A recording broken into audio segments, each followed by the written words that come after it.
दोस्तों, direct indirect topic के अंतर्गत जब रिपोर्टेड स्पीच में आपका इंट्रोगेटिव सेंटेंस आता है, चाहे आपका फर्स्ट टाइप हो सेकंड टाइप, यानी चाहे आपका हेल्पिंग वर्ब से शुरू होने वाला इंट्रोगेटिव सेंटेंस हो या आपका किसी इंट्रोगेटिव वर्ड से शुरू होने वाला इंट्रोगेटिव सेंटेंस हो, लेकिन आपकी मुसीबतों को बढ़ा देता है, यानी इनडायरेक्ट में चेंज करने के लिए आपके लिए बड़ी ही प्रॉब्लम्स खड़ी कर देता है। तो आज इस प्रॉब्लम को सॉल्व करने के लिए लेकर आया हूं मैं डायरेक्ट इनडायरेक्ट स्पीच का पार्ट 3 वीडियो। इसमें आप विधिवत देखेंगे कि अगर आप डायरेक्ट सेंटेंस को इनडायरेक्ट में चेंज कर रहे हैं और रिपोर्टेड स्पीच में कोई इंट्रोगेटिव सेंटेंस है तो उसको किस तरीके से चेंज करेंगे और आपके रिपोर्टिंग स्पीच में क्या डिफरेंट होगा, रिपोर्टिंग स्पीच में क्या चेंजिंग होगी और रिपोर्टेड स्पीच में क्या क्या चेंजिंग होगी, ये सब चीजों को हम आज समझेंगे। हमारे साथ बने रहिए, पूरा वीडियो देखिएगा।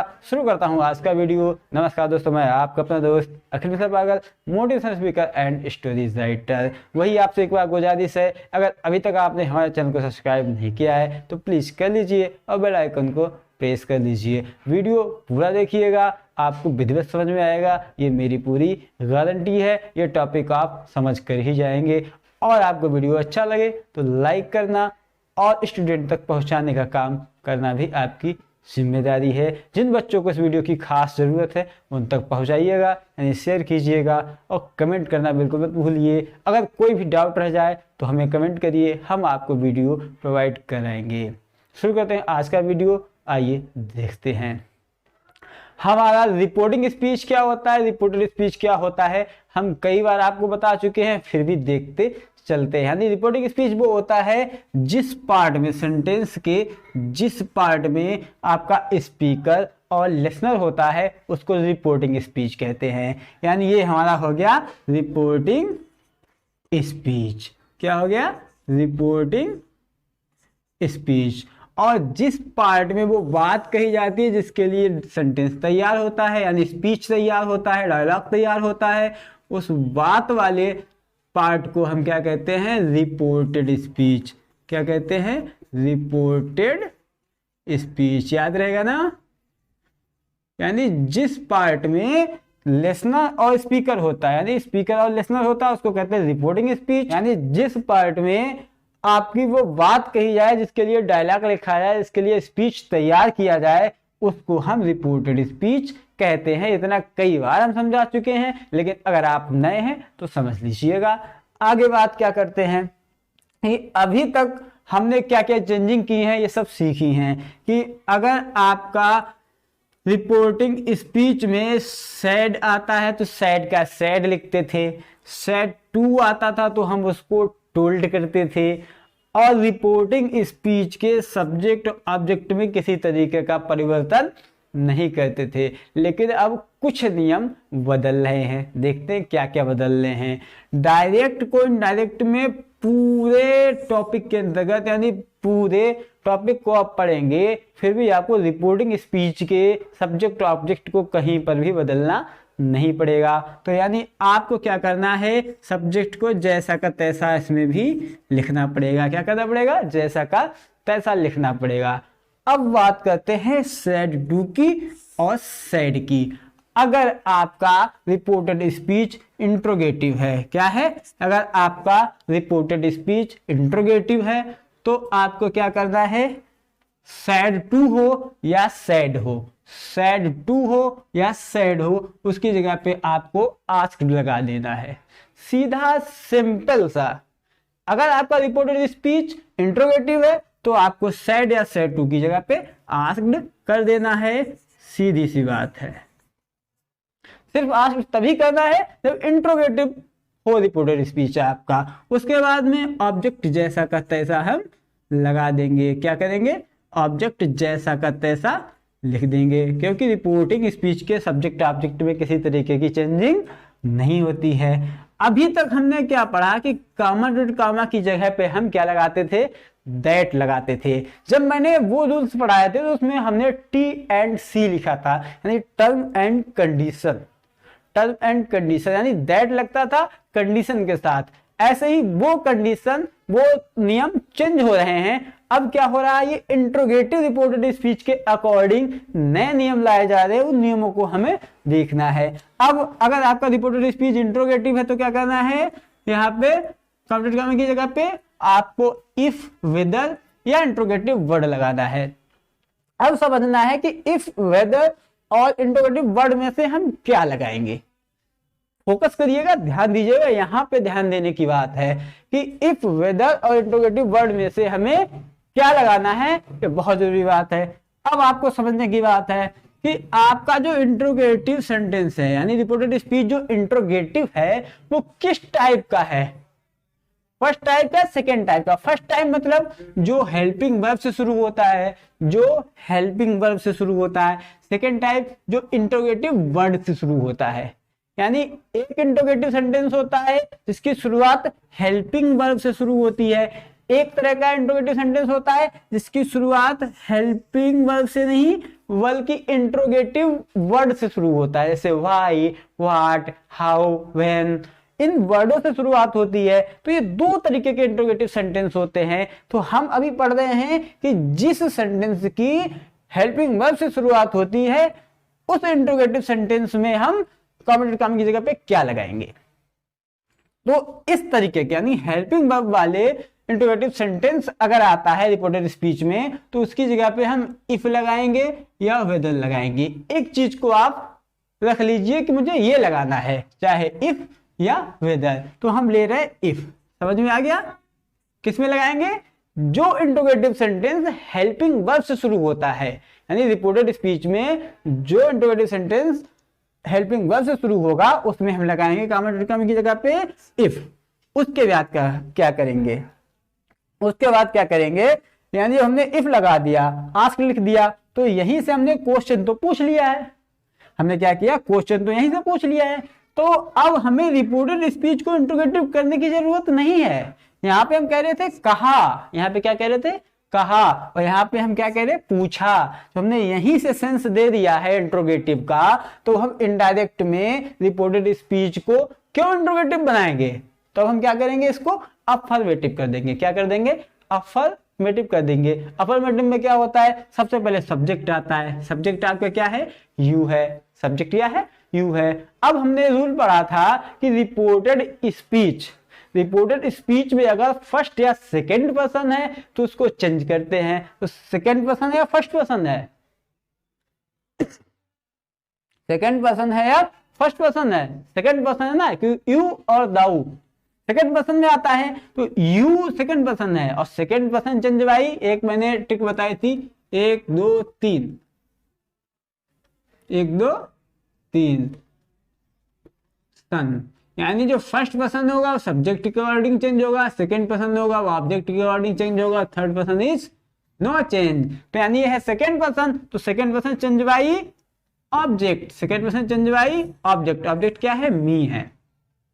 यू ये पहला वाला है यानी सब्जेक्टिव फॉर्म है, और मी कौन सा है, चौथा है। तो यहाँ पे हम पहला लिखना है, तो पहले की जगह पे पहला आएगा ना, तो मी का पहला क्या होता है, आई, माई, माइन, मी, ये चौथा हो गया। और इसका पहला वाला ये है ना, तो हम क्या करेंगे, यहाँ पे आई लिख देंगे। क्या करेंगे, आई, क्या कर देंगे, आई लिख देंगे। स्मॉल आई होगी, ये दिखाने के लिए आपको बना दिया कैपिटल, स्मॉल आई लिखेंगे, फिर कैपिटल लेटर नहीं बनाएंगे। तो ये हो गया आई। अब क्या करेंगे, अब देखेंगे टेंस परिवर्तन होगा या नहीं होगा। टेंस परिवर्तन होगा नहीं होगा। ये आपका कैसा सेंटेंस है, पास्ट का है, तो यानी टेंस परिवर्तन भी होगा। अब हमें पहचानना कि टेंस कौन सा था। डिड किस टेंस में आता है, प्रेजेंट इंडेफिनिट में आता है या पास्ट इंडेफिनिट में आता है। डिड किस में आता है, प्रेजेंट इंडेफिनिट में आता है या पास्ट इंडेफिनिट में, पास्ट इंडेफिनिट में आता है ना, क्योंकि प्रेजेंट में तो डू और डज आता है। तो हम क्या करेंगे, हमने पहचान लिया पास्ट इंडेफिनिट है। क्या है, पास्ट इंडेफिनिट है। तो past indefinite change into, past indefinite change into past perfect. Past perfect, past perfect में क्या हेल्पिंग वर्ब होती है, हैड होती है। आई के साथ लगा दिया हैड। पास्ट परफेक्ट में मेन वर्ब की कौन सी फॉर्म लगती है, थर्ड फॉर्म लगती है। तो हमने कर दिया गॉन टू का टू, ये योर है, योर है। योर कौन सा है? दूसरा वाला है। यू, योर, योर्स, यू दूसरा है, तो इसमें दूसरा क्या है भाई? ऑब्जेक्ट के अकॉर्डिंग ही तो चेंज होगा। ऑब्जेक्ट क्या है? मी है, तो ये दूसरा है, तो ये भी हो गया दूसरा। तो हमने क्या कर दिया? टू माई स्कूल की जगह स्कूल। इसके बाद में क्या आता है? टुडे। स्पेशल वर्ड चेंजिंग मैंने सिखाई थी आपको कि जो प्रेजेंट के वर्ड होंगे उनको पास्ट में चेंज करेंगे। तो टुडे का क्या हो जाएगा? That day. अगर आपने सही से पढ़ा होगा तो आपको याद होगा, दैट डे हो गया। अब जब हमने सारा सेंस यही इंट्रोगेटिव का दे दिया है, इंट्रोगेटिव सेंटेंस भी नहीं यहाँ पे बनाया है, तो यहाँ पे इंट्रोगेटिव मार्क भी यानी क्वेश्चन मार्क भी हट जाएगा, फुल स्टॉप आ जाएगा। कमेंट का बात तो नहीं लगाते शुरू से ही हम लोग। ये सेंटेंस समझ में आ गया? अगर कोई दिक्कत हो तुरंत कमेंट हमें करना, हम दूसरा वीडियो बनाएंगे आपके पर्सनल कांटेक्ट नंबर पे, पर्सनल आपकी ईमेल पे हम भेज के आपको सिखाएंगे। दूसरा सेंटेंस क्या है? ये सेकेंड टाइप इंट्रोगेटिव सेंटेंस का है एग्जाम्पल। इसमें क्या है? जैसे जो होता है स्पेशल वर्ड से शुरू होते हैं इंट्रोगेटिव सेंटेंस, उनको किस तरीके से हम चेंज करेंगे, उसका नियम क्या है ये देखते हैं। सबसे पहले तो अपना रिपोर्टिंग स्पीच को हम कंप्लीट करते हैं। सब्जेक्ट का सब्जेक्ट हो गया, सेड टू का टोल्ड होगा, सेड टू का टोल्ड होगा ना? नहीं बाबा, क्योंकि रिपोर्टेड स्पीच आपका इंट्रोगेटिव है। रिपोर्टेड स्पीच आपका इंट्रोगेटिव है। अगर रिपोर्टेड स्पीच इंट्रोगेटिव है तो आपका यहाँ पे टोल्ड या सेड नहीं रहेगा, सीधे सीधे चाहे सेड हो या सेड टू हो, आपका क्या हो जाएगा? आस्क्ड हो जाएगा। क्या हो जाएगा? आस्क्ड हो जाएगा। ऑब्जेक्ट का ऑब्जेक्ट लिख देंगे। ओके, कॉम्प्लीट करने की जगह पे दैट लगेगा या इफ लगेगा?